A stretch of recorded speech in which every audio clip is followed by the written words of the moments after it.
Hello, good morning, and thank you for joining us for today's University of Alabama Media Day in advance of the 2021 College Football Playoff National Championship.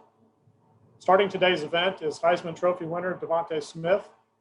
If you would like to ask a question during today's press conference, please use the raise hand function on your screen. When you are called upon, your line will be unmuted so that you can ask your question. We are also transcribing and recording today's call. We will post the transcript and a copy of the video at collegepressbox.com shortly after the conclusion of the video conference. At this point in time, we will begin the question and answer session.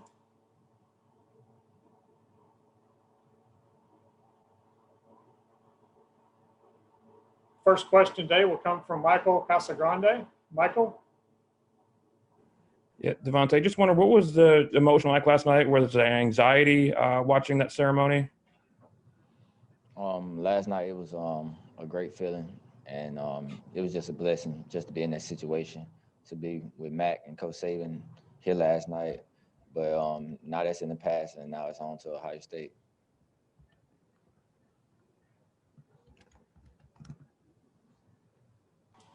Next up, we'll hear from Jeff Spiegel. Jeff? Yeah, Devonte, I was just curious as to, I mean, you're such a focused individual moving on to the next thing, but, you know, the excitement of last night, did you have trouble sleeping? Was it a good night's sleep for you, or were you able just to kind of, you know, put that to bed, so to speak, and move on?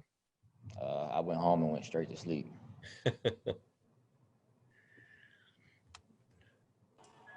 All right. Next, we'll hear from Charlie Potter. Hey, Devonte, I know it remains to be seen if he's going to play or not, but just how good is it to see Jalen Waddle back at practice and back on his feet? It's amazing just to see him recover. I'm glad that he's recovering well, and that everything's just going as planned.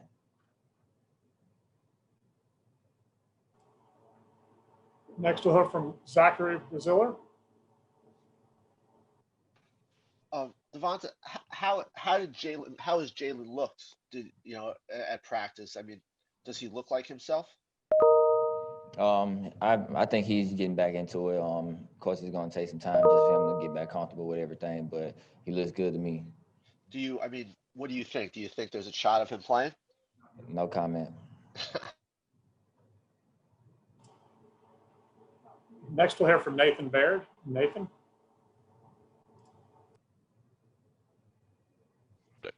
Devonte, just curious if you had a chance to look at Ohio State's defense more, and just what are your thoughts on what you saw from their defensive backs, maybe especially how they matched up with Clemson? As a defense, they're a very good defense. Everybody gets to the ball. They don't make a lot of mistakes. They're back end. They're very athletic. They're great cover guys.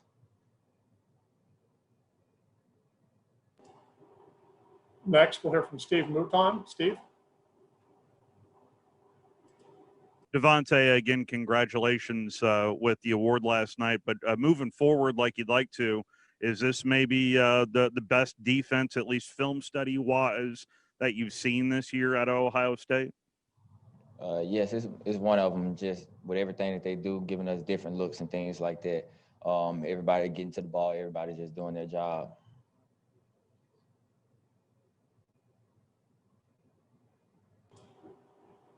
Next, we'll hear from Angel Wells. Angel?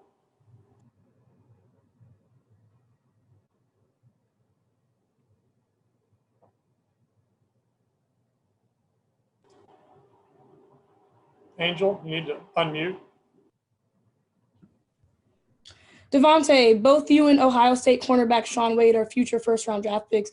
How much do you look forward to your one-on-one matchup with him, and what will you do to make it tough for him to stop you? I'm looking forward to it. Just my last game, I'm only guaranteed this last one, so I'm looking forward to getting to play against him. Next, we'll hear from Brian Davis. Brian? Hey, Devonte, you know, in this world of college football where, you know, everybody wants the ball and everybody wants to play, this season, how did Coach Saban and Sark make it work? How did you guys spread the ball around where everybody gets enough touches and everyone's happy?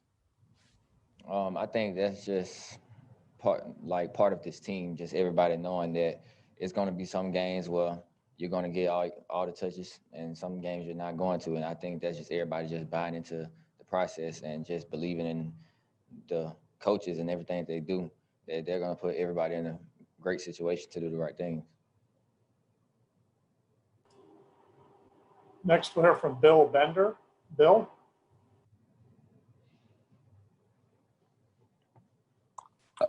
Devonte, you had Coach Saban there with you last night, and I was just wondering, I mean, he's obviously known for his work with defensive backs, but what's the biggest impact you think Nick Saban's made on you as not only a player, but maybe off the field as well? Just a lot of life lessons, just things outside of football, what is how you treat people. And no matter how people are treating you, you always treat everyone else with respect.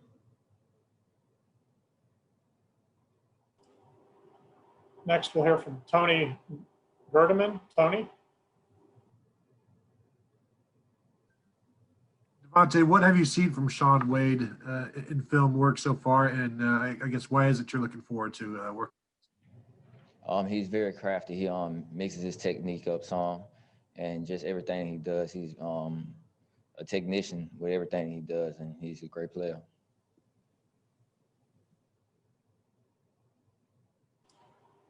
Next, we'll hear from Dave Naylor. Dave?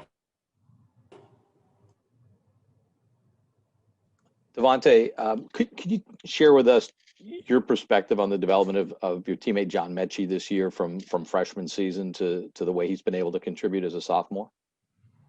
Just from day one when Mechie came in, when he was a freshman, he was always in the film room watching extra film, trying to learn defenses and things like that. So he's put in the work, and it's paying off for him just with everything that goes on. And he's been great to this team and great to this offense.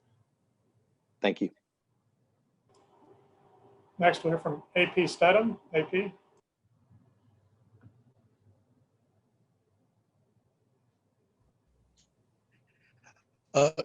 Good morning, Devonte. Devonte, when you're watching the film of Ohio State or other teams you're competing against, do you look how they guard the number one receiver, maybe some double coverage or special zones? And do you know anybody on the Ohio State team fairly well?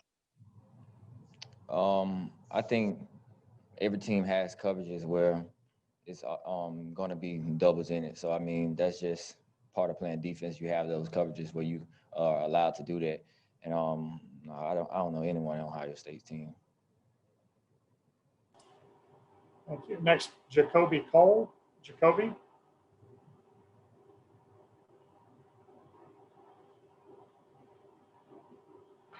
Devonte, how did you prepare for the upcoming season? Can you say it again? How did you prepare for the upcoming season? I can't understand you. I said, how did you prepare for the upcoming season? Just coming in and day out, just doing my job, just doing the things that the coaches wanted me to do, and just putting in extra work. Thank you. Next, we'll hear from John Zener. John? Yeah, Devonte, you've probably had quite a few battles in practice with Patrick over the years. I'm wondering what makes him so good, and have you ever faced anybody better in a game? What makes Pat so good is just how technical he is with everything, what is getting his foot in the ground and things like that. He does everything just right, and he doesn't make a lot of mistakes. He's very smart.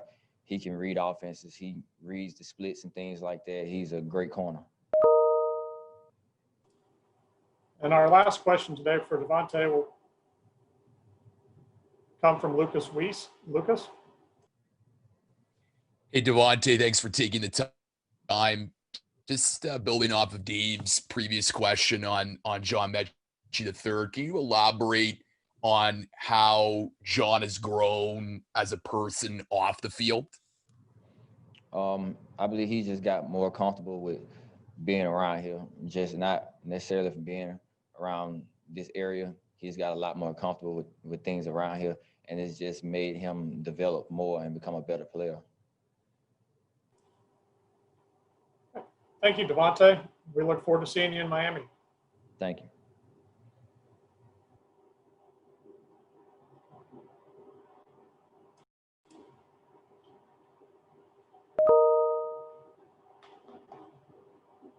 moving forward for the day here, University of Alabama communication staff will be bringing in Coach Sarkeesian as well as additional players.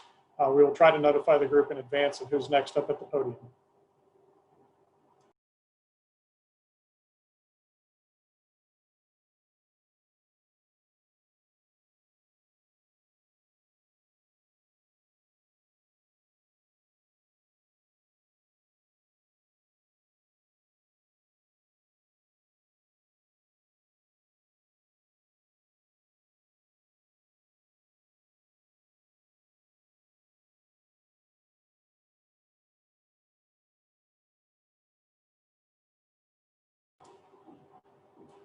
Join us next will be offensive coordinator Steve Sarkeesian. Please stand by.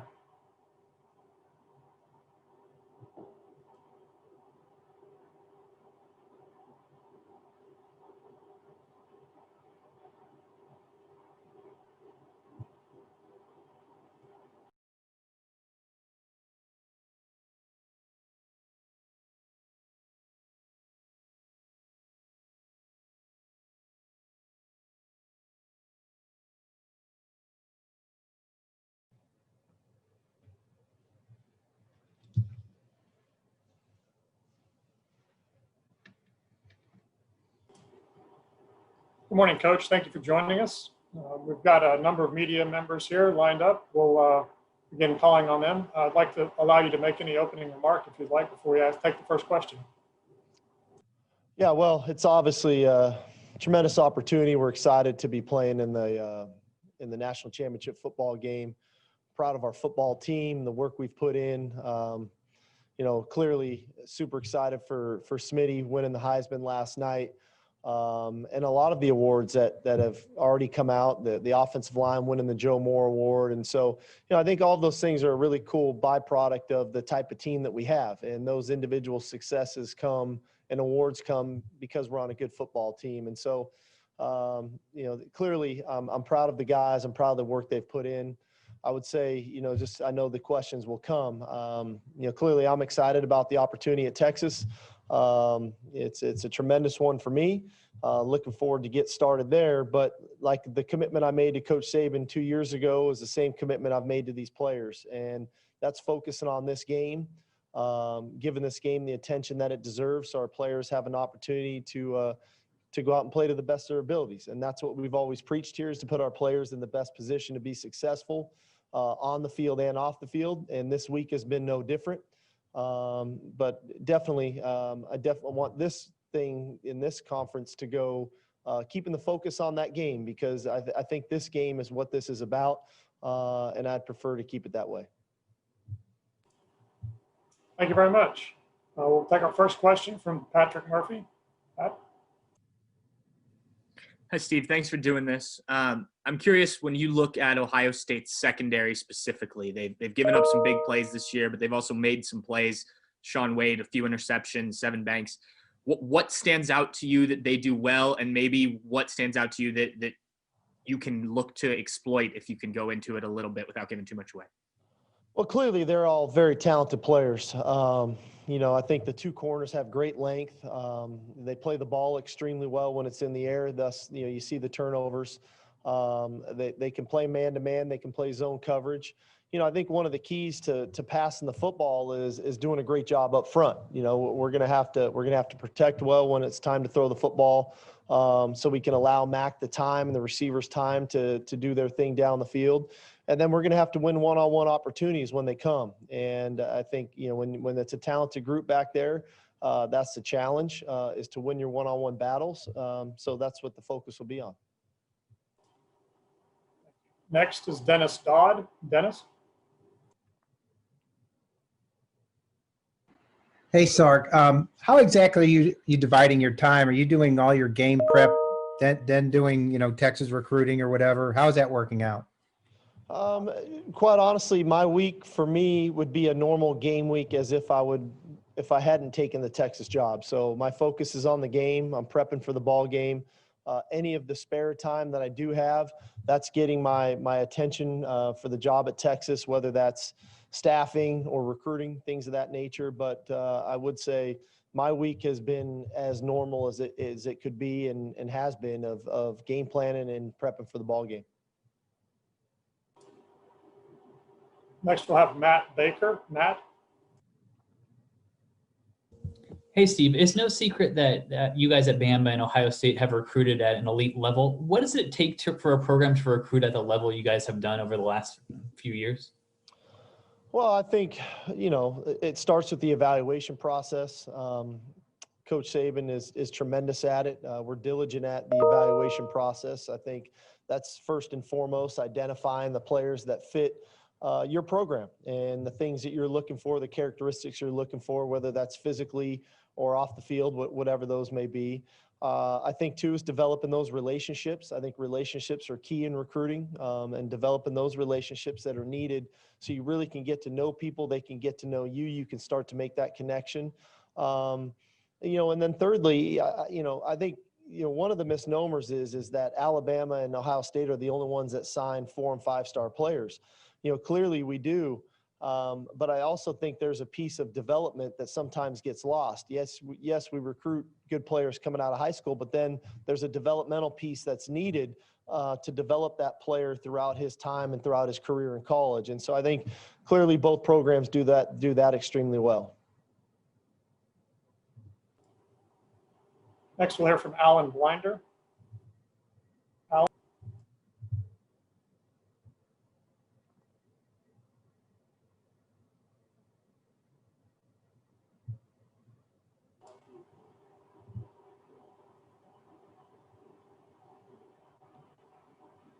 We're having some trouble there, so let's go to Jeff Spiegel. Jeff?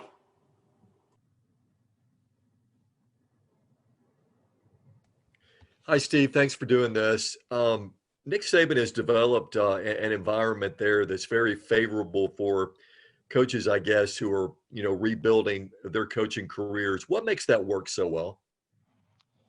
I think it's a two-way street. Clearly Coach Saban offers guys like myself an opportunity to come into his program, learn, develop as coaches,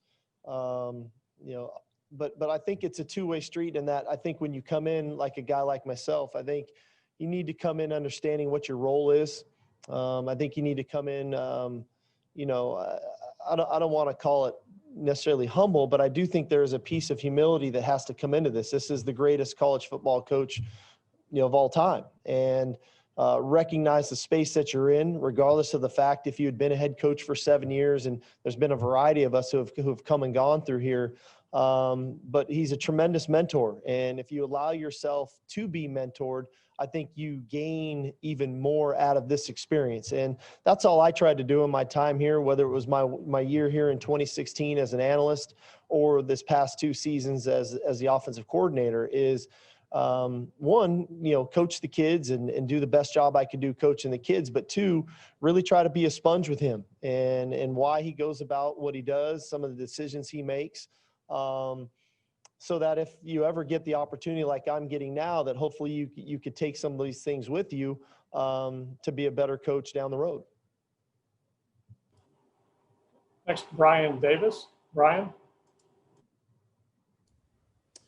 Hey, Steve, appreciate you doing this as well. When you're looking at building an offensive game plan and you've got the Heisman Trophy winner out there, you've got an incredible running back, you've got all these tools, how do you go about determining distribution of the ball and how everybody's going to stay happy when everybody wants it?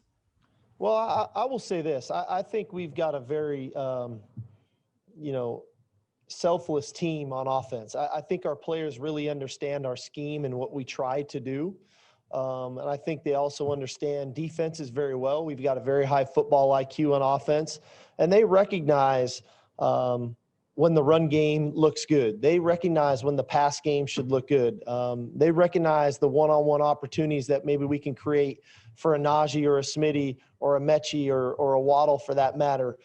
So they recognize when it's a good matchup for the offensive line inside. And so when those plays come in game, there's not much I don't want to call it complaining, but, I know some people deal with that. Our kids really understand why we are doing what we're doing. And I think that's a tribute to all the coaches on the offensive staff of really conveying the game plan to our players so that they understand what we're trying to do.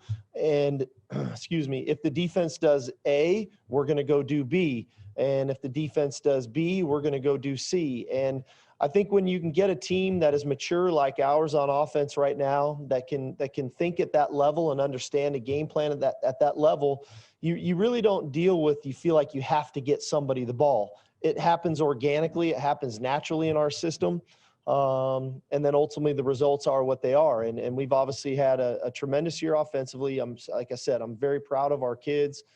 To have 3 guys in the finalists of the 5 at the Heisman with Najee, Mack, and Smitty, the offensive line getting recognized, all those types of things, I think are a direct result of who they are on a daily basis and the maturity that they have. Next, we'll hear from Steve Hummer. Steve?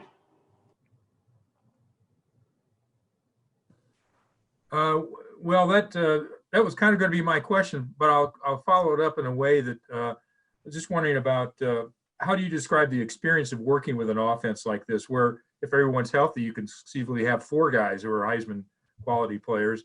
How unique has that experience been for you?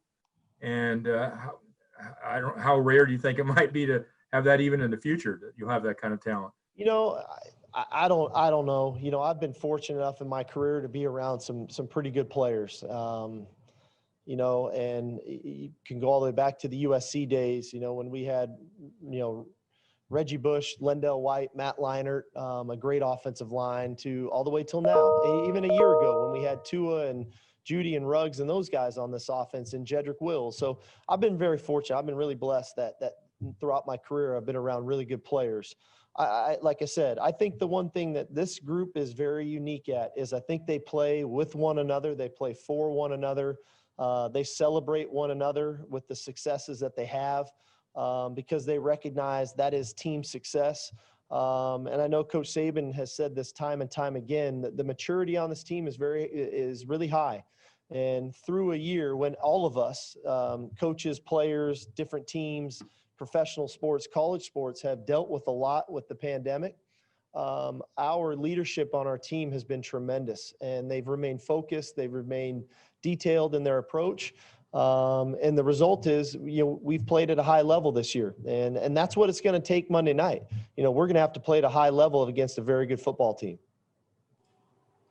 Next, we'll hear from John Zenor. John? Yeah, Sark, you mentioned Waddle a minute ago. How much has he practiced and how's he looked? Well, he was back out at practice yesterday. We'll see where it goes from here. Clearly, we've got about a week or so to the game. So probably a better question for Coach Saban, but yes, he was back at practice yesterday. Next is Lane Higgins. Lane? Hey, Coach.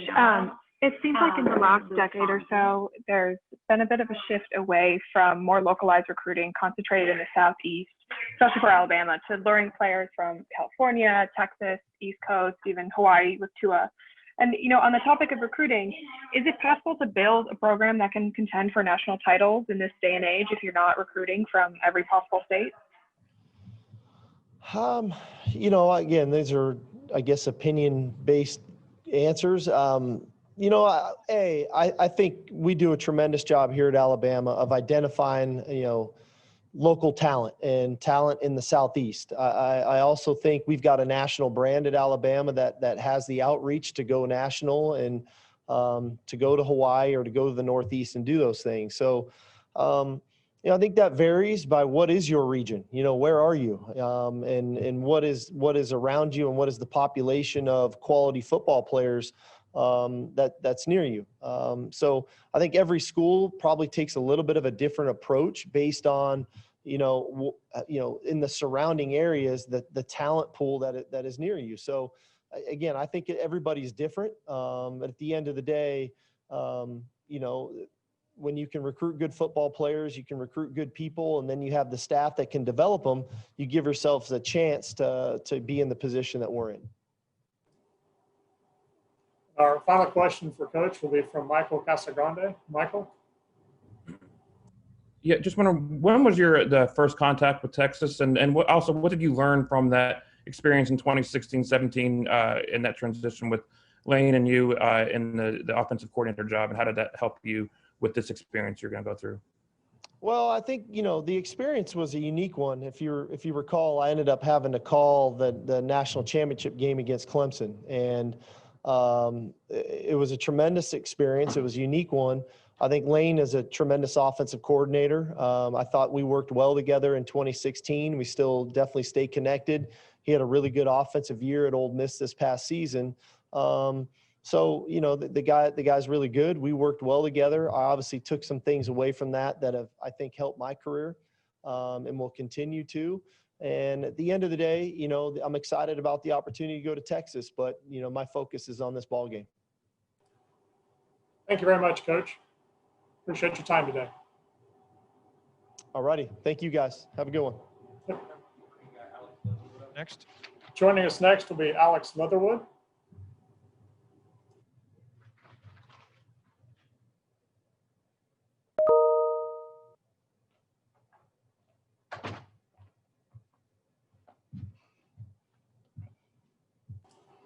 Oh, Alex, thanks for joining us. No problem. We'll open it up to questions. First up will be Stephen Means. Stephen? Hey, Alex, just talk about Ohio State's front seven, what type of problems they might cause for your offensive line after watching that Clemson game.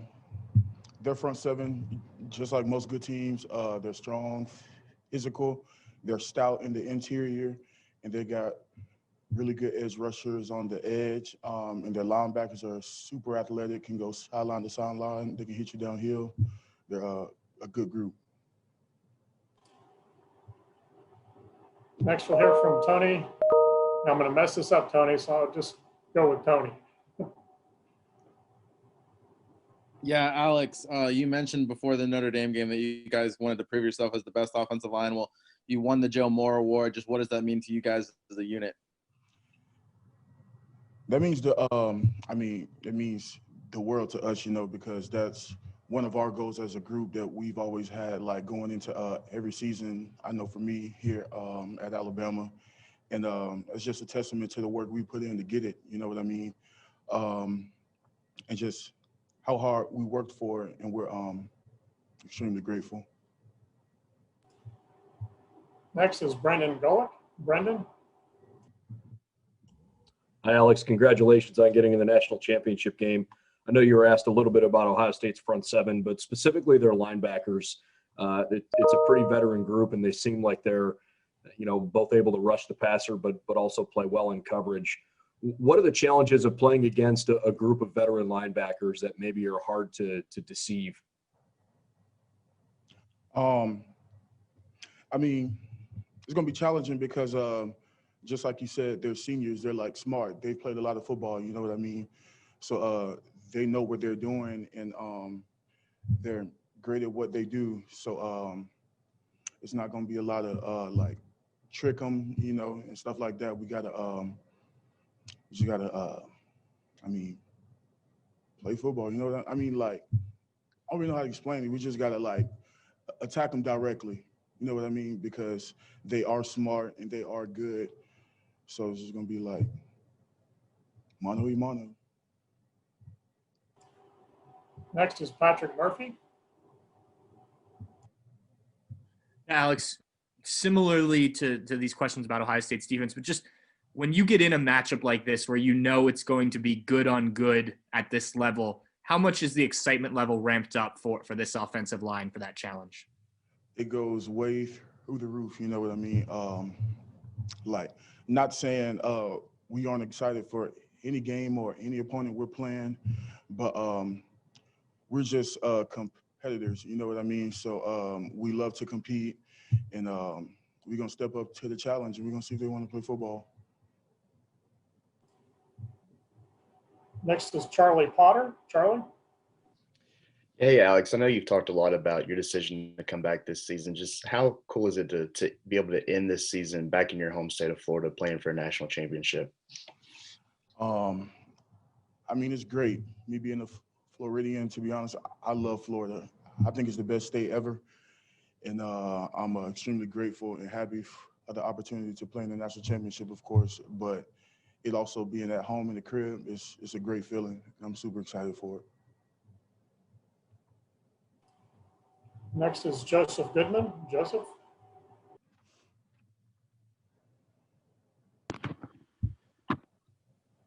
Hey, thanks for taking the time. I got two quick questions for you. Sark was bragging on the leadership of the team earlier, and what makes the leadership of this team so good, in your opinion? I think it's so good because, like, the leaders of this team, they like do what they preach. You know what I mean? It's not just a bunch of guys just, saying one thing and doing another.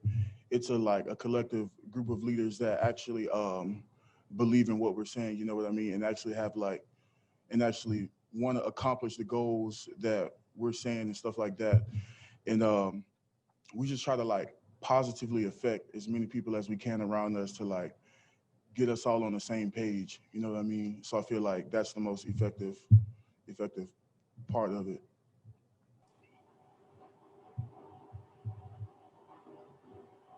Next, we'll hear from Ron Korshik.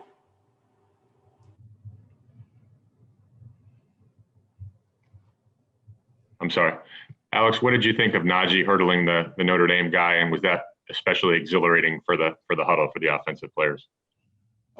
Yes, of course. I mean, it always is. But to be honest, I wasn't surprised. I mean, he's done it so many times over his career here. I mean, he's going to do what he does. Steve Mouton.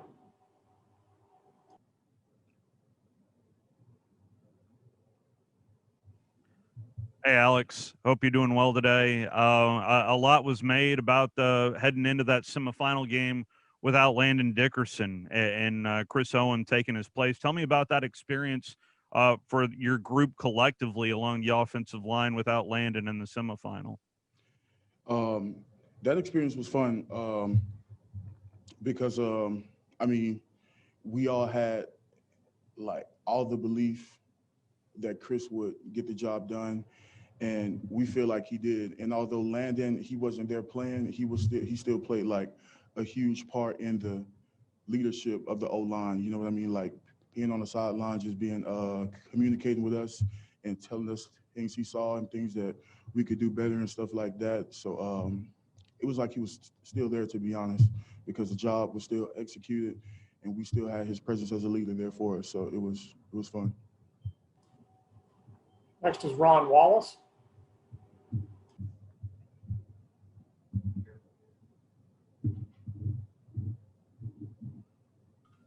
How you doing, Alex? Good morning.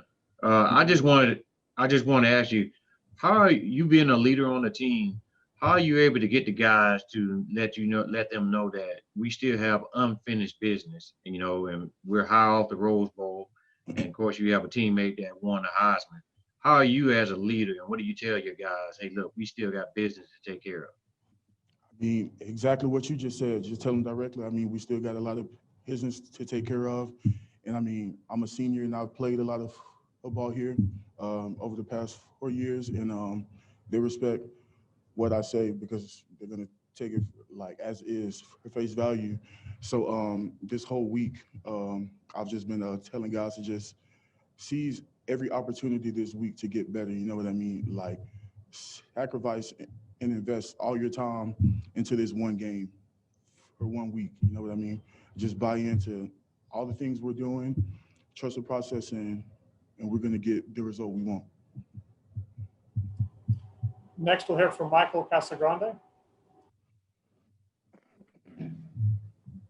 Yeah, Devonte's he's kind of humble guy. He doesn't bring much attention to himself. He's very humble when talking about the Heisman Trophy. Do you guys celebrate that with him? What's he like behind the scenes when he's not at the podium? Is he excited about this whole thing that happened last night?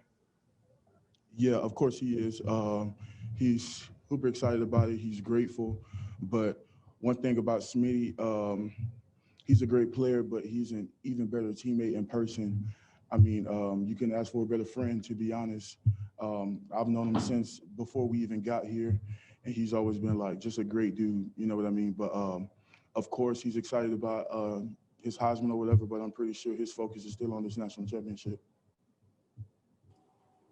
And our final question for Alex will come from Zachary Braziller. Zach? Alex, what's the best, what impresses you the most about Najee? I mean, he put up great numbers, and yet he kind of goes under the radar, with the years, Devonte had and Mac. I mean, what stood out to you the most about Najee? What impresses me most about Najee is by far his work ethic. I mean, we all see what he does on the field and on game day and stuff like that. But what a lot of people don't see is the work he puts in behind the scenes. He's most definitely one of the hardest workers I've ever met. And I'm glad to have him as a teammate because his work ethic, it like rubs off on people. You know what I mean? He just attacks every day with a purpose and intent to be the best that he can be. And it's great to see. It's very inspiring, to be honest. Thank you very much. Appreciate your time today, Alex. Sure. Look forward to seeing you in Miami. Next up will be joining us tight end Miller Forrestall.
Hello, Miller. Thanks for joining us today.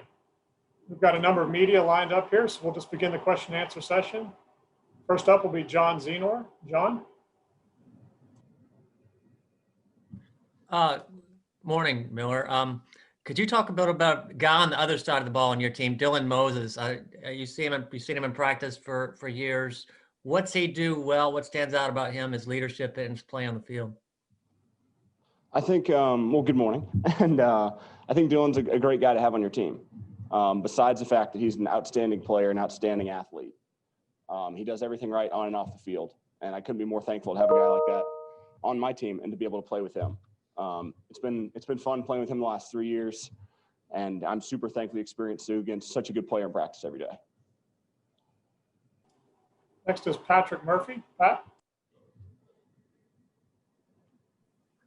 Miller, looking at Ohio State's defense and how they've matched up with tight ends this year, it's been some safeties, some corners, sometimes a linebacker. What have you seen from those matchups in previous games that you can take into this one?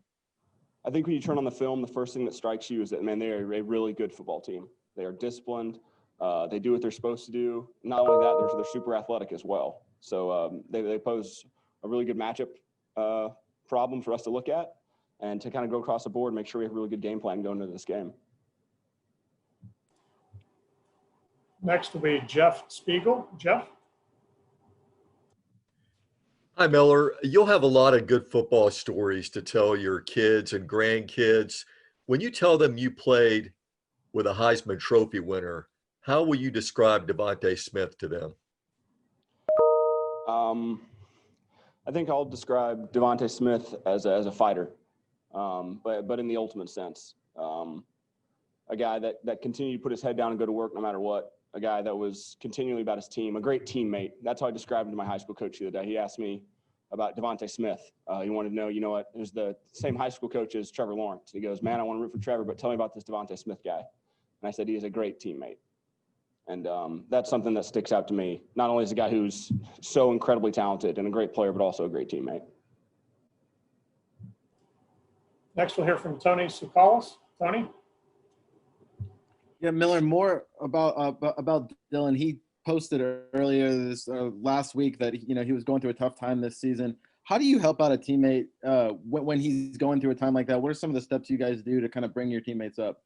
And Dylan's a guy who I can relate to a lot in that sense. I had an ACL just like he did. And everyone you think comes back and you hear all this, oh, you're going to come back bigger, faster, stronger immediately. And you just don't all the time. I struggled coming back from my ACL a little bit. It took me a while. Honestly, it took me 2 good years to feel like myself again. And Dylan and I have talked on and off a lot about just encouragement, man. Sometimes you don't always feel like you used to, but you can still play better and you can still be better than the player you were. So we talk a lot about that, actually. As a guy I've had an ACL and I think I'm old here. So I try and impart the little wisdom I have to these guys who've been here not quite as long as I have. Michael Casagrande. Michael? Yeah, Miller, you've been around here for a while, and there's a lot of talk about legacies of teams and teams that have 2018 was one of the best teams that they came around here, didn't win a championship, so it kind of loses some of that legacy. How much is that, are you thinking about that with this team and what you hope this legacy of this team will be? I'll be honest, I haven't quite thought of the legacy of the team. I know coaches mentioned a little bit how we have the opportunity to do something special that no one's ever done before. But honestly, I think everybody's just kind of focused on Ohio State, as cliche as that sounds. I don't think anybody's looking forward to, what a legacy we could have. We just want to kind of do what we can do today, not necessarily what we could do down the road.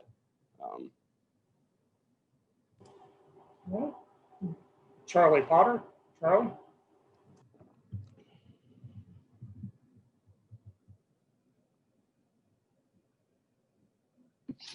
Yeah, hey Miller, I just want to ask you about Sark. Just how happy are you guys for him to get the job at Texas, but also the fact that he's able to stick around and finish the season out with you guys?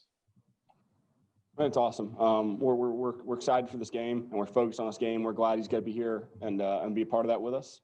Like I said, we're super excited for him and that's a great opportunity. But I know he is, and so are we, both focused on Ohio State and what's to come and what is a Tuesday practice today. So. That's first and foremost, but we're super excited for him. Brian Davis. Yeah, Miller, kind of along those lines. Schools from all over the country try to poach Alabama assistants and analysts and whoever to build their own staffs. What is it about y'all's internal formula or magic or recipe, whatever word you want to use, that other people so badly want to steal and recreate? I think it's the fact that we win, first and foremost, but it's the system and the process that coaches instilled in not only his players, but every coach that comes here. There's a reason you get coaches from all walks of life, young coaches, old coaches, coaches on the back end of the career, their front end. They want to come here and learn under Coach Saban, and people want that. People want Heisman Trophy winners and championship games and just to play really good football day in and day out. And I think people are trying to get a taste of that from Coach Saban, honestly. Next we'll hear from Nathan Baird. Nathan? Miller, just as a fellow athlete, what is the thing that impresses you the most about Najee Harris? Najee's one of the hardest workers we have on the team. I don't think people appreciate that guy does a lot of work. And especially outside of our time here, he does a lot of work. But I think physically, his balance and flexibility are the two things that impress me the most. Just the balance to stay on after hit, to hurdle someone and continue to keep running. That physically is what's most astounding, I think, about his game. Tim May. Tim, you're up. Yeah, I was just wondering, Miller, if you had to describe, nobody probably knows Nick Saban better than you do from a player standpoint, as long as you've been there. What is his magic? What is his secret? What is the potion he spreads around you guys? Like I said, everybody hears about the process, and I think, in really simple terms, it's kind of the ability to be excellent in everything you do one day at a time. Not necessarily trying to look ahead, but be excellent in what he's going to do today. In the task at hand. And he does that better than anyone. to be excellent every day at the task at hand. And no one does it better consistently. Tony Gurdaman. Tony? I wanted to ask you about Ohio State's linebackers. They play 4 of them quite a bit, and any 3 of those guys could be matched up with you. What kind of problems or issues do they present for you as a tight end? Anytime you're playing in the national championship game, you know you're playing really good players, and this is no exception. They're old, they're veteran players who know exactly what they're doing, and then add on top of that, like I said earlier, they're really good athletes. They can strike and get off blocks really well, and they kind of run the show back there for the defense. And so we kind of know what we're up against, really good players, veteran players, and we have to practice and prepare really, really well to be successful. And that's kind of the mindset right now, is practice and prepare the right way. So hopefully we can play how we want to. Next will be Joseph Goodman. Joseph? Hey, Naylor. Thanks for taking the time. What are you going to take away from Nick Saban's leadership to apply to the rest of your life? That's a big question. I've been here for 5 years, so I've heard a lot of things that I'll pocket for the rest of my life. But like I said earlier, it's just the way he goes about his life. And he does just attack all the little things with the same ferocity and intensity that he attacks the big things. Whether it's how he's scripted goal line or how he's coaching the national championship game, it's done the same way. I really do believe that he is better at the little things than anybody else. Thus, he's better at the big things. It's simple, but really, really hard to do. Lucas Wiese. Lucas? Hey, Miller, thanks for taking the time. What's John Mechie like as a teammate, and how has he grown over his time with the program? Mechie was a guy not a lot of people knew about until we played the spring game, and he has like 8 catches and like 140 yards. And everybody's like, John Mechie guy's going to be pretty solid. And it's been fun to see him kind of to grow and develop and mature a little bit. You've got this loaded receiver room year in and year out. And so some names get glossed over, but Mechie's the guy this year who's put his head down and gone to work all summer. It's not like we had the weight room open or anything, but I'd see him at a field here or there and just working his butt off, trying to find a place in this offense. And I really think he has. By the way he works and puts his head down, he's fun and energetic to be around. A guy with a lot of energy and a smile on his face. So he's fun to have on the offense. And our final question for Miller comes from Steve Mouton. Steve? Miller, congratulations on getting to the championship game here. If I can ask you an old man question.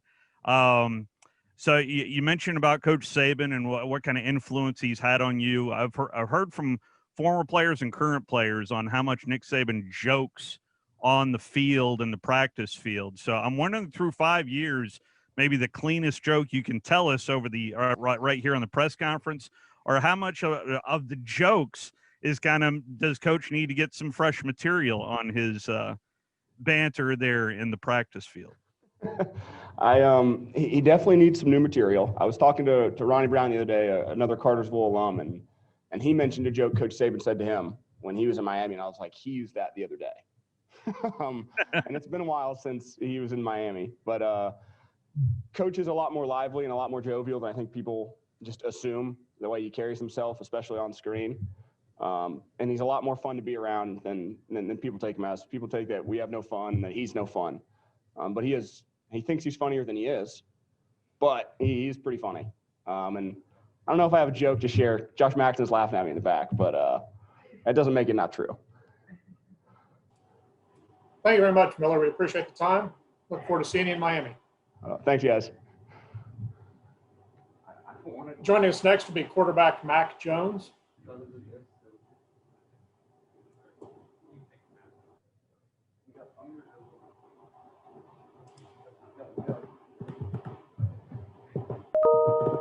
Hello.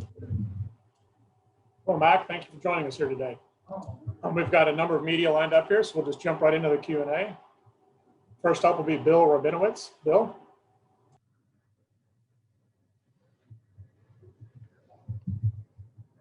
Okay. Hi, Mac. can you kind of describe the challenge that Ohio State's defense will pose you, especially the front four, the defensive line? Yeah, I mean, overall, they have great players. Not a super complicated scheme, and they don't have to be that way because they have great players, but it's mostly four down fronts. You know, I've been impressed watching them on film. Very vertical team in terms of the D-line, getting back there at the quarterback. And then obviously all 11 players rallying to the ball. You know, they do a good job, and we got to be ready to roll, and it's going to be the best defense we played this year. Next up, we'll hear from Charlie Potter. Charlie? Hey, Mac. I asked Alex the same question. You guys have a bunch of Florida natives on your roster. Just how special is it to be able to end this season, one that's kind of been unprecedented with all its disruptions and everything in your home state of Florida? Yeah, it is really cool. You know, just being from Florida and getting a chance to go back there, and then playing in Miami is a great city. But you know, at the end of the day, it's just another game, and we got to go out there and play our game. And Ohio State's going to do the same. They're going to play the game just like it's any other game, and we're just looking forward to that. Next is Patrick Murphy. Patrick? Mac, you guys have played a lot of great secondaries this year. When you look at Ohio State's on film, what challenges do the Buckeyes defensive backs present that you guys will have to overcome in this one? Yeah, I think the four guys that play back there are talented football players. You know, I played 7-on-7 with Sean Wade, 24, a great guy, great family, really a technician, a longer guy, and he plays well in coverage. And then Seven Banks on the other side. First of all, he has a cool name, and he's a great football player. Speed, change of directions, all there. And then their two safeties, 21 and 41, do a great job in the back end, run fitting, playing coverage, you know, post-high defense. They're ball hawks, so you got to keep your eyes on them. But they play with speed, and they play together back there. And like I said, the whole defense, really good defense. And, you know, it starts up front, but they play well all around. Next, we'll hear from Michael Casagrande. Michael? Yeah, Mac, just wondering, how do you hope this team will be remembered? I think we've been remembered for a lot already, but, you know, to do what we've done this season has been impressive. And we got one more game, and it's the most important game, but we're not satisfied with where we are. And people are going to put a lot of pressure on this game, but I'm super proud of our teammates and coaches and the fans for supporting us all season long. And there's no added pressure, but at the same time, it's kind of what we signed up for in coming to Alabama, is just to get a chance to play in the national championship and then hopefully win one. Next will be Dan Hope. Dan? Hey, Mac, just wondering what's it like for you to, you know, go head to head with Justin Fields in this game, and kind of how do you enjoy that as a quarterback? Yeah, I love playing against a great quarterback. Justin Fields is a top quarterback in the country, and he's played well, you know, this entire year and throughout his whole career. And I'm just blessed to be able to play on a field with him. And, you know, our defense has a great challenge with their offense, but, you know, he's a great player, and I'm looking forward to, you know, talking with him and watching him play. Next is Brian Davis. Brian?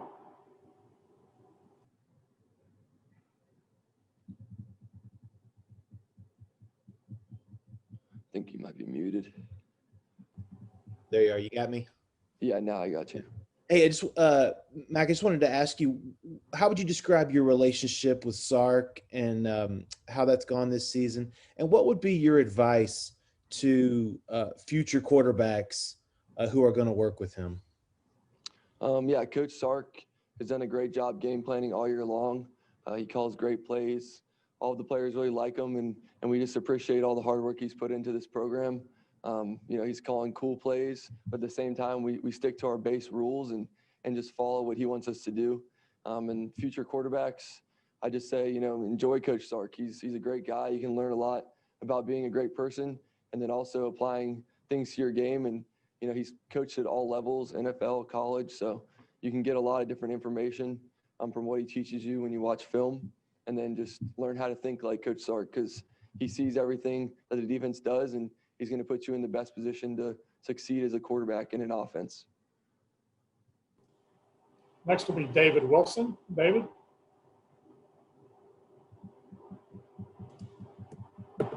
Mac, you mentioned playing 7-on-7 with Sean. Just kind of curious if you have any kind of standout memories of playing with him or maybe practicing against him. Something he made that kind of stands out when you think back to that. I don't know if I can remember a specific moment, but Sean, like I said, he comes from a great family and he's a technician and, you know, he's kind of a perfectionist in his own way. You know, he celebrates when he makes great plays, but he's more of a quiet guy and just kind of does his job. But in high school, you know, really humble for being a top recruit. And, you know, at the time I wasn't very highly recruited and, you know, he was always had my back in interviews or anything like that. So I really appreciate him and his family. And I'm just really happy for how he's played throughout his career at Ohio State. Next will be Steve Hummer. Steve?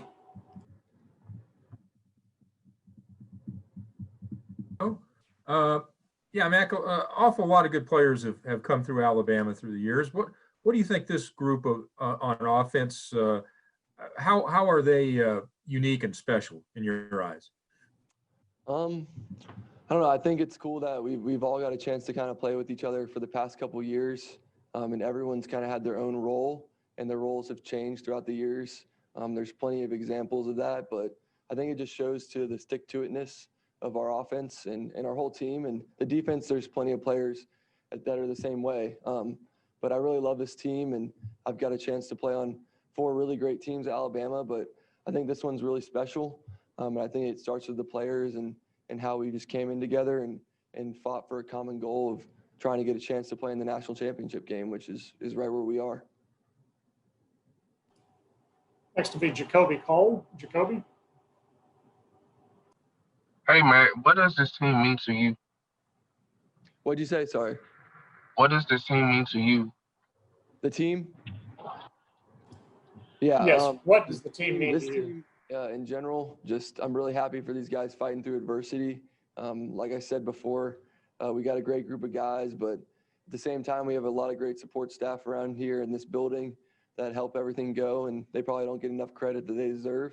But you know, this team is awesome, and we're just looking forward to finishing this year strong and getting a chance to play the final game of the year together for 60 minutes. Thank you. No problem. Next will be Stephen Smith. Stephen? Hey, Mac, I know you were really proud of watching Devonte, win the Heisman, but when did that chemistry between you and Devonte start? Talk about that chemistry that you two have. Yeah, first of all, I just want to congratulate Smitty for his award. That's really awesome, and I'm proud for his family in Amite City. That was really cool to see him on the broadcast, and his whole family and the whole city was really in there cheering Devonte on. But we've had that chemistry for a while. I think about camps and things like that, and me and Smitty were the 2 skinniest guys out there throwing the ball to each other. So he kind of just started there. But he's worked really hard, and he deserves everything that's came his way. Charlie Potter. Yeah, Mac, I know his availability is still kind of up in the air, but just how good was it to see Jalen Waddle back on the practice field? Yeah, he actually looked really good, but, I don't really know if I can answer that question properly, because you got to ask Coach Saban and the training staff. But, he's worked really hard in his rehab, and we'll see what happens. Next, we'll hear from Steve Mouton. Steve? Mac, congratulations on being a Heisman finalist last night. And I tell me about that moment in particular when Smitty's name was called, and being the first guy to hug him, and what that moment was like for you. Yeah, it was really cool. I was telling some people earlier, I was nervous about getting Smitty the ball this year. I was like, I got to make sure that Smitty gets the ball and makes plays. So I just wanted to make sure I did my job and his success. And obviously he's helped me out a ton, and everyone else has too. But, just to see Smitty's his entire life kind of just go into that moment, you could see it. He was kind of like a little shocked, but I was so happy for him. It's like a video game, man. You're up there and you get to see your teammate win the Heisman Trophy. And you feel like that's just one of the coolest things that you can do is have a chance to be with them, especially in kind of the crazy year that it's been, and just be able to be the first guy to kind of congratulate him. I'm just so happy for Smitty and his family and his city and the whole nine. Next will be Tim May. Tim? Yeah, thank you very much. Hey, Mac, I'll go all the way back watching Alabama football back when Joe Namath played. And I keep telling everybody, this is the most prolific, wide open offense I've ever seen from Alabama. And obviously they put their trust in you to run this show. But what is it like when you know you've got the confidence of a Nick Saban and Steve Sarkeesian to just call almost any play at any time and with those kind of weapons around you? Yeah, it's really just an awesome experience to be able to lead these guys. And I've said this before, but they make everything go. I mean, like you said, we have a great play caller, and then we have a great offensive line and skill players that make it all happen. So really, we prepare really hard. It doesn't just show up on game day. It takes a lot of really months and years of preparation, and we've just kind of molded together as a group. But at the same time, I've said this before, we had some improvements to make after last game, and we're going to do that this week, and we started that already, and just looking forward to this next game. And our last question for Mac will come from Tony Tsoukalis. Tony? Can you hear me? Now I can, yes. Okay. Yeah, Mac, I know you can't really comment on Jalen Waddle, but how exciting would it be, the possibility, have you thought about the possibility of reinserting him into this offense now that everything's still even clicking without him? Yeah, it'd be really cool. Jalen's worked really hard to get back on the field, and I know he wants nothing more to play, but I think they're just going to make that decision, downstairs, but it's his choice, and I feel like, in watching him, he looks really good out there, so we'll see what happens. Great. Thank you very much, Mac. We appreciate the time today, and we'll see you in Miami. All right. Sounds good. Thank you, guys. Joining us next will be wide receiver John Mechie.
Well, John, thanks for joining us. We have media lined up here, so we'll just jump right into the question and answer.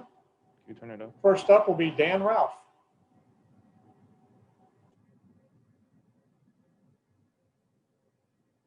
There we go. Hey, John, congratulations on getting to this point. I'm wondering, how difficult is it waiting and not knowing whether you're going to play Monday or whether it's going to be another week given the COVID situation? I wouldn't say it's too difficult. I think we just focus on what we have to do to prepare for the game, and whenever that is, and whatever date it is, I know that we'll be ready and well prepared to play. Next will be Lucas Wiese. Lucas?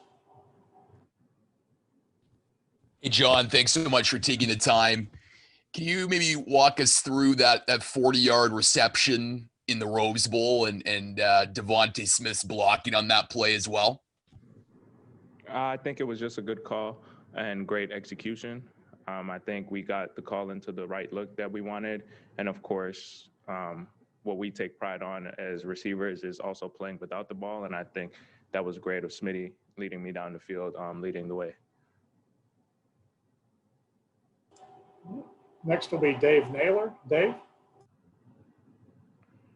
John, could you tell us a little bit about, the relationship you have with your brothers, some of your friends back in Brampton that I understand, you still keep very close ties with through the course of the season, and what those kind of relationships mean, supporting you in your football journey? The relationships I have with my brothers and all my close friends back in Brampton and back home mean everything to me. They are the reason why I am the way I am. They've helped me with everything, and they continue to be there for me unconditionally. So those relationships definitely mean a lot to me. Next will be Zachary Braziller. Zach? John, few kind of, I guess, a two-parter.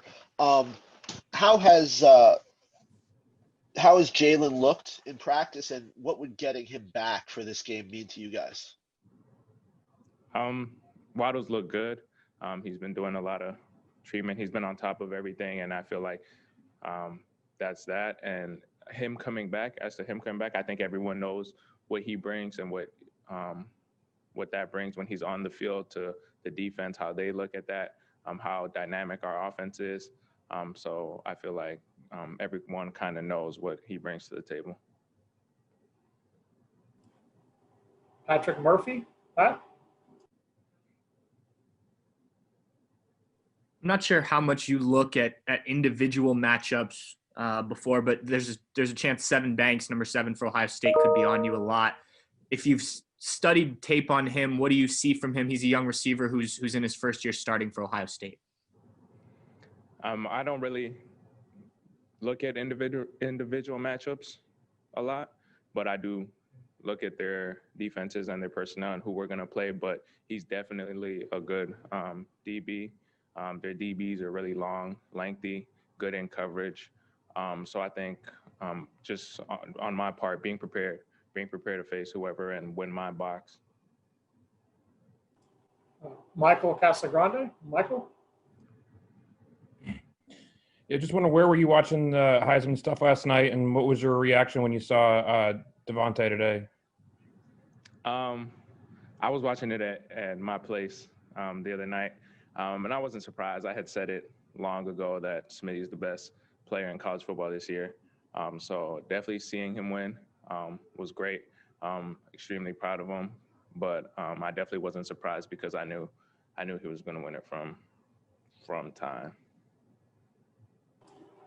Next will be Jeff Spiegel. Jeff? Hey, John, is it cool to see a wide receiver finally win the Heisman Trophy? And do you think we'll see more wideouts win it in the future?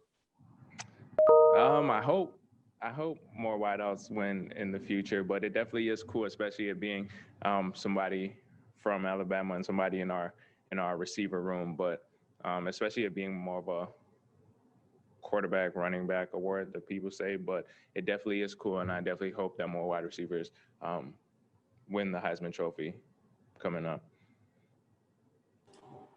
Nathan Baird. Nathan? Hey, John, what's something about Mac Jones that you feel maybe doesn't get enough appreciation from the rest of us? I'm not really sure. I think Mac does everything well, and I think he does everything great, actually, as far as being a leader. His ability, what he does on the field, his preparation for the games. So I think he's great at all those things. Ronald Wallace. Ron? Good morning, John. I would like to know how are you and the other receivers able to be on the exact same page as Mac, and how did he make the determination who's going to get the ball? Just practice. I think we practice really hard. We always practice hard. And I think that's where a lot of the chemistry is built, a lot of the bonds are built. And as far as determining who gets the ball, we kind of just go out there and play, and the ball finds the right person. Like we say, the ball will always find the right person. So I think that's pretty much it. Kurt Burmester. Kurt?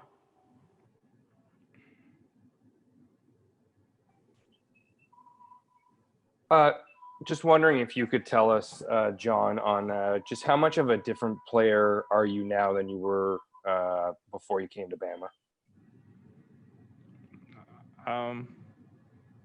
Different in a lot of ways. physically, mentally, emotionally, you just grow coming to Alabama, just knowing that every day you're going to compete and that this place is going to bring the best out of you. It's going to force the best out of you, for you to be the best version of yourself, for you to be a competitor. And I think in all those ways, I've definitely grown. Next will be Tony Gurdaman. Tony? John, you said Devonte is the best player in college football. Can one defender slow him down? And Was there a second part to that question? I Yeah. didn't hear it. can one guy slow down Devonte? No. No. And our last question will come from Lucas Wiese. Lucas?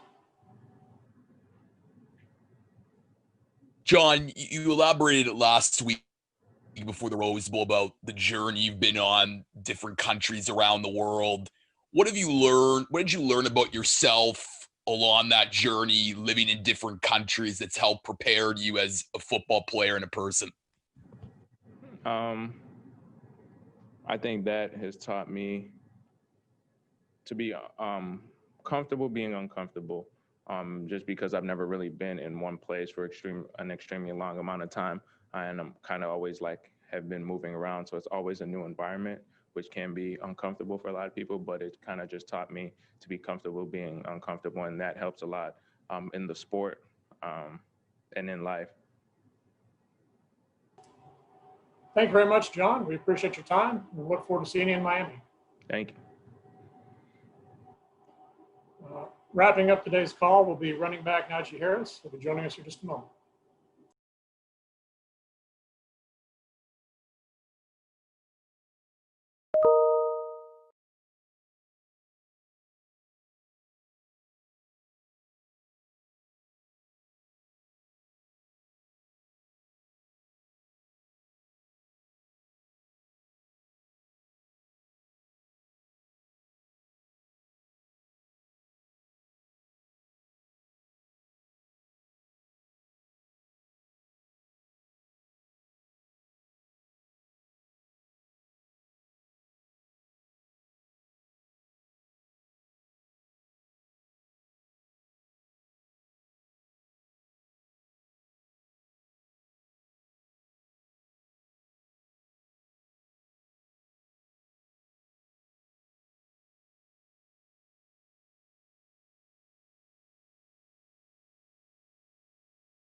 Hey guys, Najee will be in just another minute or two. He is on his way.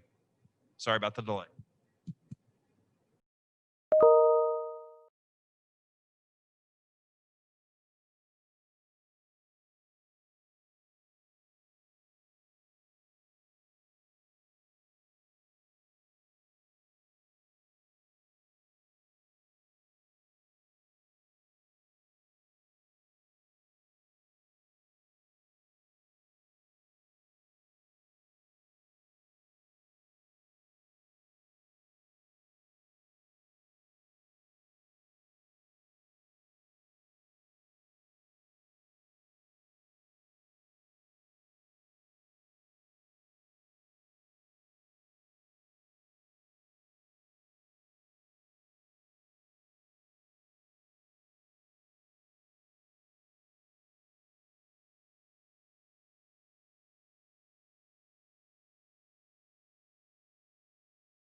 Okay, guys, we got Najee Harris here. We'll get him going.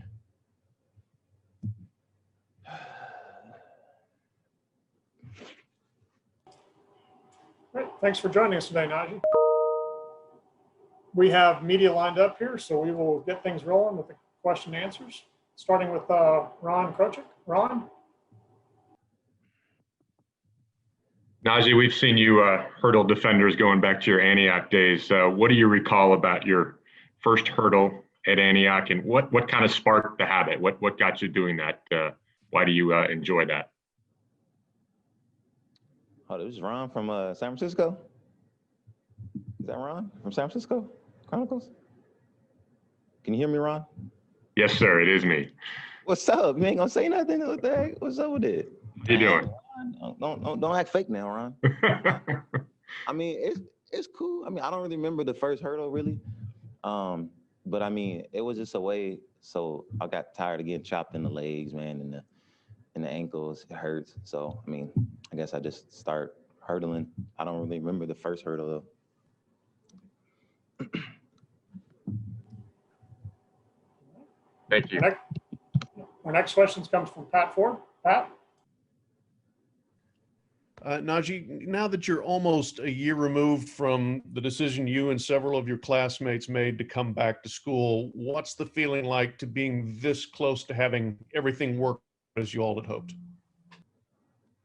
I guess you could say it worked out. The decision was, of course, of us coming back. We all came back, we made the decision, and really in the beginning, I think we all agreed on that. Like, you know, if we come back, we can't come back like and walk through things and like think that like since we're like, you know, coming back and going to be seniors, that it can come easy to us.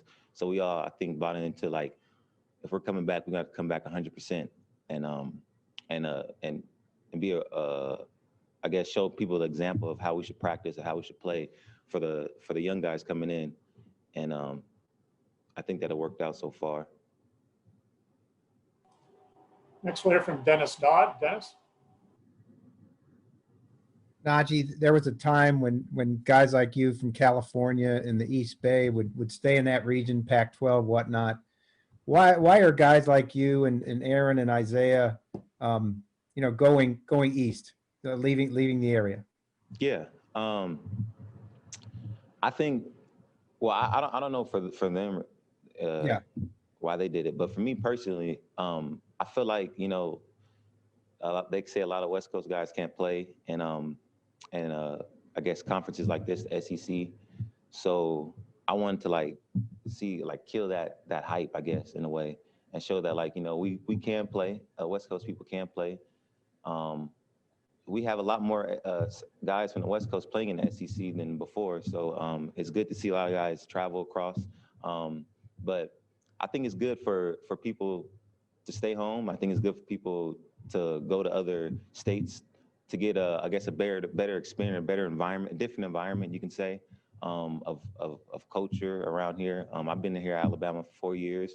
I learned a lot of new things. The weather, one of them. Being a West Coast guy, used to sunshine. Over here, it's humid, and at first I didn't like it, but when you hear it long enough, you find out that it's like the best place to train for upcoming sports, to train in this humidity. That's how I take it. And just seeing a new culture, a new environment, like I said, and showing people that West Coast guys can play in conferences like this. Next, we'll hear from Dan Hope. Dan? Hey, Najee. Ohio State's run defense has been one of the best in the country this year. Just what do you see when you watch them on film? They got a good defensive line, a really good defensive line. The front four, let me see, 11. Yeah, the front four is all really good. And, of course, Barron up there at the linebacker position and the other guys, all of them are good. All of them plays a role. All of them are really fast off the ball too. They're really good in dissecting things out. Really good at coming down and playing the run and dropping back into coverage when they have to. They're really good lateral movement, stuff like that. They're really good at chasing the ball and really rallying around the ball. They're really well coached though on the defensive side. Their secondary is good. DBs, all of them guys can play. So it should be a good game. Next will be Bill Rabinowitz. Bill? Yes, that was actually my question. But I'm assuming you guys have the mentality that no matter how good the run defense is you face, you can run the ball. Can you just kind of describe what that mentality is? Oh, can you ask the question one more time? Can you ask the question one more? Bill, can you ask that? Yes. Can you hear me now? Yeah. Okay. As much respect as you have for Ohio State's run defense, I'm assuming that you guys feel like you can run on anybody. What gives you that confidence? And can you kind of describe just how well your offensive line is playing? Yeah, I think our offensive line is playing really well. Really, we have a game plan that's set from our coaches, and we follow that game plan. I feel like, we have weapons everywhere. So, I guess you can say that we can run the ball, but that's not really what our focus is. Our focus is what is really balanced, I guess you can say. So, they have a really good run defense, so it's not going to be easy. They have a really good pass defense, so it's not going to be easy. So we just try to balance it as much as we can, and try to look for weaknesses. Michael Casagrande.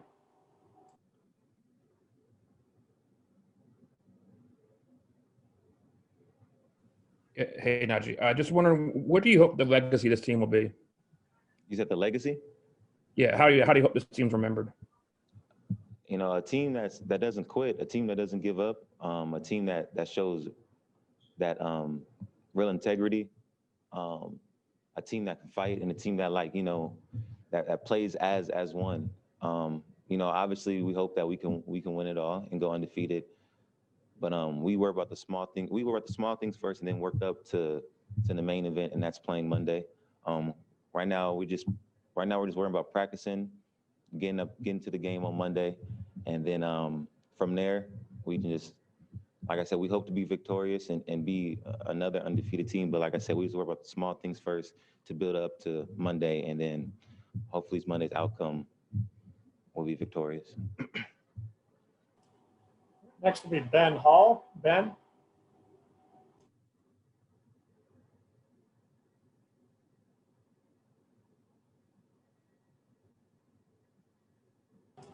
Ben, you need to unmute your line. Can you hear me? Can you hear me? Yeah. Yes.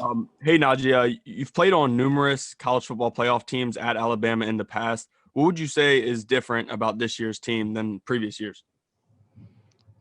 Yeah, like you said, I have played on a lot of playoff and championship teams.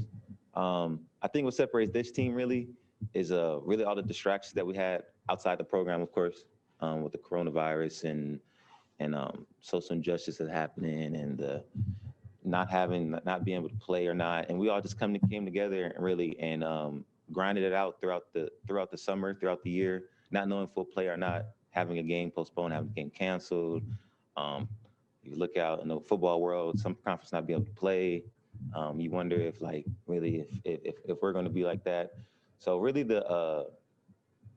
us bonding together more and more as a team and knowing that that every game we're going to get the best of everybody and that we have to just really play to our standard, the Alabama standard. And I learned personally of when I was a freshman and I was on the teams, I wanted to play a lot. So I wanted to play a lot, and I didn't really have the opportunity to play until, I guess you could say, the national championship, really.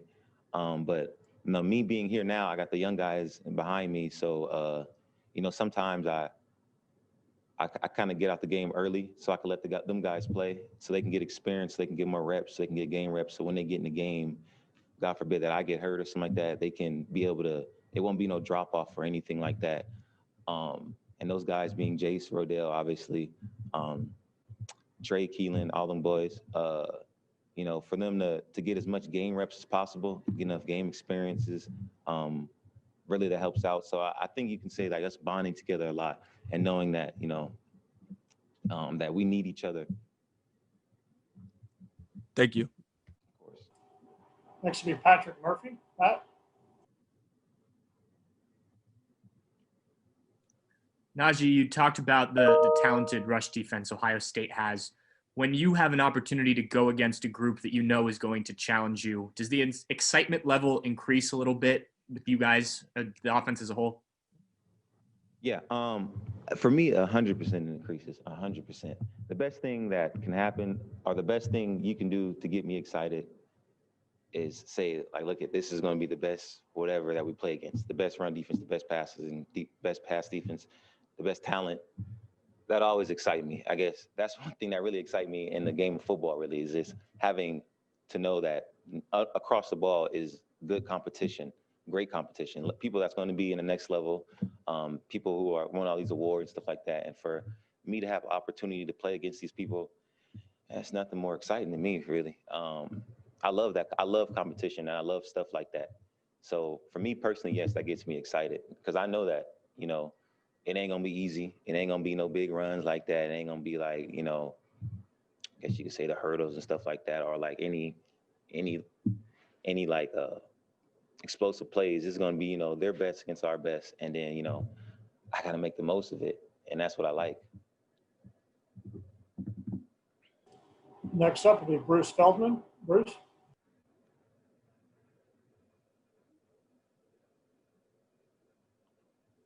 Sorry. This past offseason, Alabama had a big change in philosophy in the strength and conditioning program, and obviously some staff changes there. How did you think that change happened for you as a student athlete in terms of what they did, in terms of how you train, but also how have you seen it help you on the field this year? Yeah. So obviously the Coach Cock left us to go to Georgia. It was his time, I guess. Here was up. Shout out to Coach Cock. He was a great mentor for me for the years that he's been here. mentoring me. But we got in Dr. Ray and Dr. Ballou, we got in Dr. Ray and Coach Ballou. And they came in here and they brought in different things that they had with the program that was out. Like you said, the velocity things, measuring how explosive you are, different type of workouts to complement the athlete that needs to get worked on that specific thing. For me, it was a lot of speed and explosiveness, agility, you can say. I worked with Dr. Ray a lot on that, still to this day. He helped me out a lot though. Still, like I said, still to this day. He has a workout specifically for that athlete, and that's what you need because not athletes are the same. So you need a program that that will help that athlete and what he needs to improve on, and that's what they do a good job of finding out. They know all their players, so they know that okay, this person needs that, this person needs that. So that helped out all of us really this whole off season, and you know us having a short off season. There was no spring practice, right? There's no spring practice. Hey, Josh, there's no spring practice, right? Obviously, right? Am I tripping? There was no spring practice. Yeah. So us being those spring practices, we didn't really get to see their whole program, but the little stuff they had, it helped out us a lot. So I'm excited for what they have next year for other guys to see what else they have to provide to better the athlete. Thank you very much, Najee. We